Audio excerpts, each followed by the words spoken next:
Hey everyone, I wanted to do something a little bit different today. With the recent release of Honkai Star Rail, I wanted to give my thoughts and first impressions on the game so far. This is just going to be a loose script based on a few things I've been thinking about throughout my time playing, and there will be no story spoilers since there will just be some background gameplay going. But do keep in mind, this is still my opinion, so if you have any differing opinion, that is totally okay. With that being said, let's hop right into it. First, I think the tutorial is really good, and the tutorial doesn't necessarily just mean the first section. Like just any bit where there's some kind of explanation for an activity or a mechanic, that mechanic is explained very well. There's a couple times where it's a little vague on what you need to do, but then it'll do like a second screen and show you exactly, how you need to do it. So everything in the game is explained very thoroughly. There is a whole tutorial section too, just in case you need to like reread on a topic or like, reread on what something does, but I haven't really used that. If you are the kind of person that kind of forgets stuff and really likes to, really have that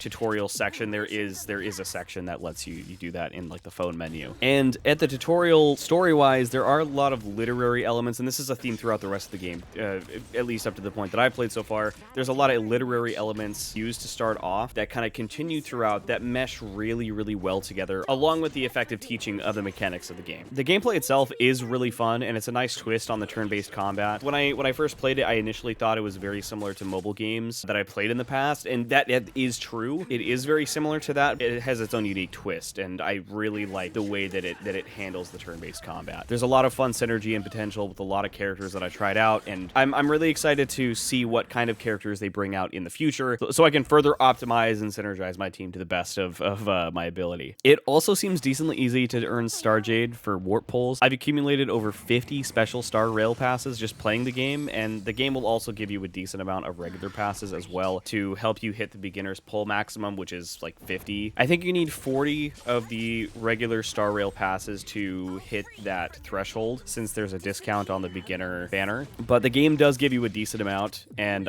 you rack them up fairly quickly if you play a decent amount. The story is also incredibly good so far. The characters and factions are complex and interconnected in ways that I wouldn't really expect. There's a lot of nuance as well, which is very nice to see. Additionally, the character interaction and dialogue is some of the funniest and best I've seen in recent memory. There are some really funny jokes that you wouldn't expect the timing to kind of permit. The game makes some work, in my opinion, and I think that the game's comedy is really, really well put together. There are some fights in the game that are just so incredibly well presented that I genuinely just had to sit back and kind of take in what I was fighting and just enjoy the spectacle of the whole thing. For being a free game, the story and the boss fights have absolutely no right to be as good as they are, and it's absolutely blown me away so far in that respect. The text messaging feature with the characters is also a really nice touch. It doesn't feel out of place, and the messages and responses are witty, and I think it accurately depicts how messages and messaging groups tend to go, at least in my circle of the internet, and with like the age range that they're kind of going for the characters. The characters themselves are also all really awesome. Some of my favorites right now are Clara, who uses her robo-dad Svarog to attack, and Sela, the banner character, to start out. Sela has a lot of crazy potential, and I think Sela is going to end up being one of the better characters in the game, but obviously we'll see how things shake out going further into the game's life cycle. The main character's initial weapon kind of bugged me a little bit, but I do really like their skill set later down the line. Not going to go into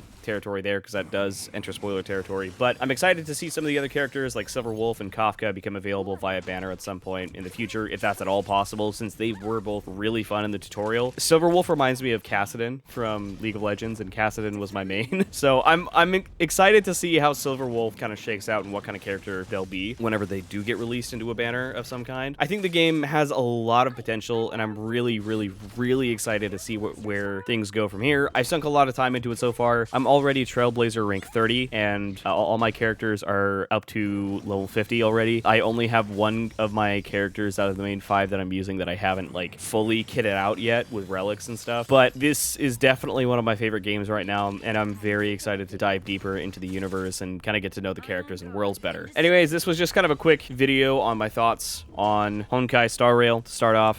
Thank you guys so much for watching. Please consider subscribing if you want to see more Honkai Star Rail from me in the future, as I will definitely be posting more about the game going forward. Make sure to take care of yourselves, and I hope you have a great rest of your day. See you next time.